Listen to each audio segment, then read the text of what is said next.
about comics. Let's talk about comics. Let's talk about comics. Let's talk about comics.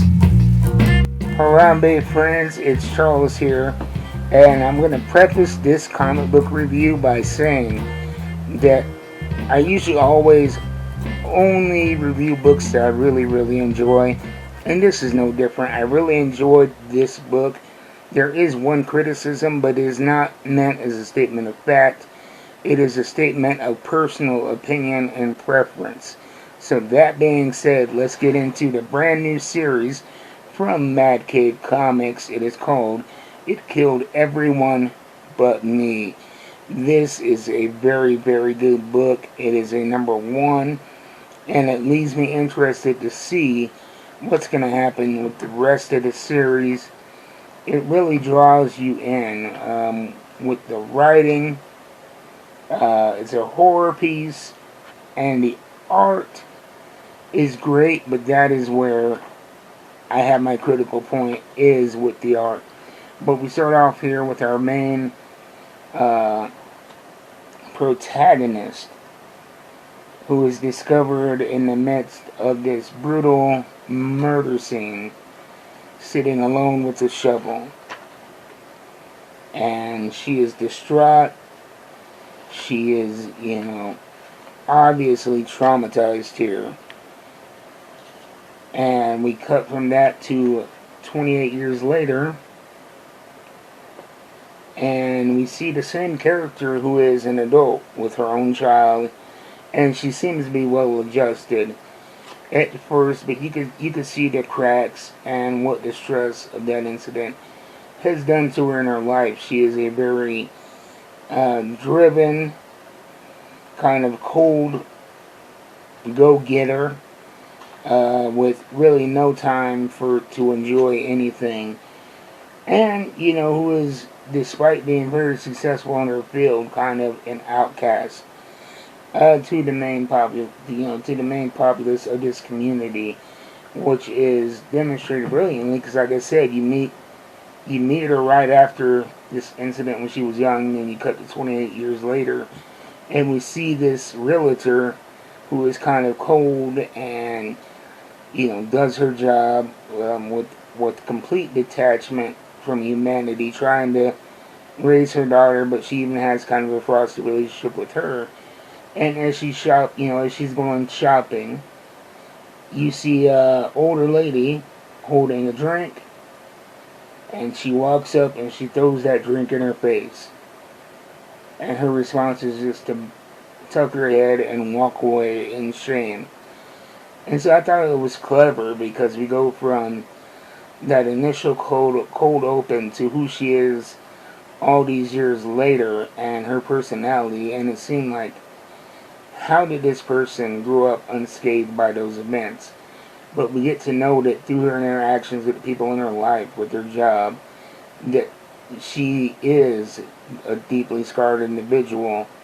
And in this interaction as well, shows that due to that incident and the mystery from it, she is still a pariah in her community, and it's something that she's had to learn to live with.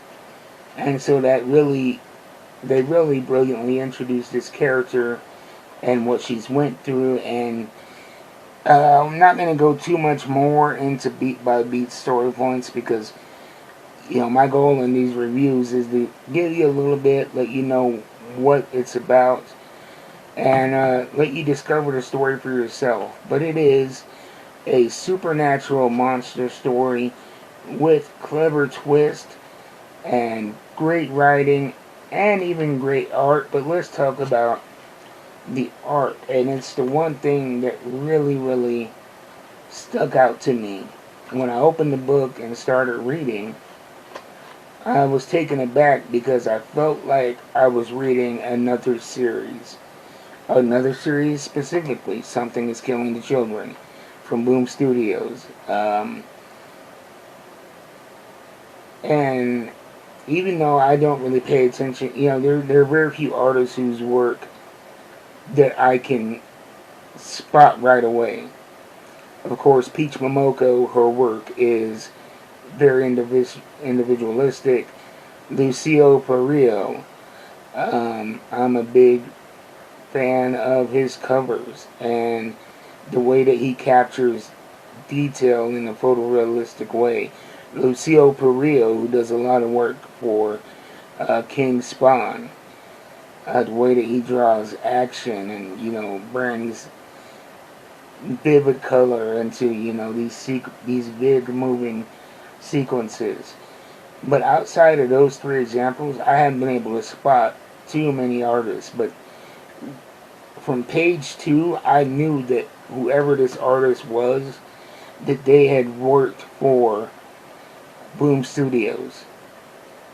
And when I went to go, after I read the book, I went to go look up the artist, who is Letizia Caldonici, or maybe Letizia Caldonici.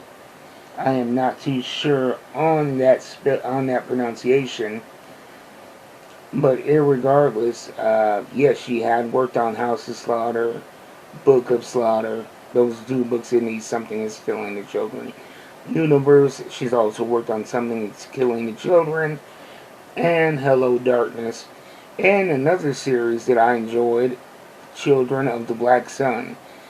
I believe that was a Boom Studio book as well. It came out a couple years ago. And while the art was similar between Something Is Killing the Children and Children of the Black Sun, there was a big difference in the darkness of Children of the Black Sun and the sparseness. That even though it was the same artist and a similar art style, it stood out a lot. But this really looked and it felt like an extension of the Something Is Killing the Children universe. And it is clearly not related, a whole different company. This is from Mad Cave Comics. Something Is Killing the Children is from Boom Studios. But I think in not varying the artistic style a whole lot, it's gonna draw unfair and undue comparisons to the writing. Yes, it's a horror story involving, somebody dealing with, supernatural murder when they were younger. But it is its own individualistic story. And, I think that it can feel derivative given the, I'll just say, identical art style. I mean, you look at this police officer here, or the two police officers here. Let's show the pictures here. We could be looking at panels from Something Is Killing Children. We might as well be. And it's, like I said, not a knock on the art. The art is brilliant. And it conveys the story. But if somebody's reading these two books, I think they really should have did something to stand out. Because the writing deserves to stand out. It's going to be a series that I continue to read because of the writing, but I do wish that they could have did, if not a different artist, if she could have did something like what she did with Children of the Black Sun and completely changed the color dynamic and the color palette between the two books to differentiate. And who knows, maybe as the series goes on, it will develop its own artistic voice. But, I mean, that's just a nitpick from me. But even with that nitpick, I am still going to be paying the, what is it, $4.99 or $5.99? $4.99, even with my nitpicking. I'm still going to be dropping a $5 bill every month to see what happens in this book. So I highly suggest It Killed Everyone But Me from Mad Cave Comics. If you are a horror fan, check it out. If you are a fan of Something Is Killing Children, check it out. And I will see you guys next time. Until then, keep reading them books. I'm out.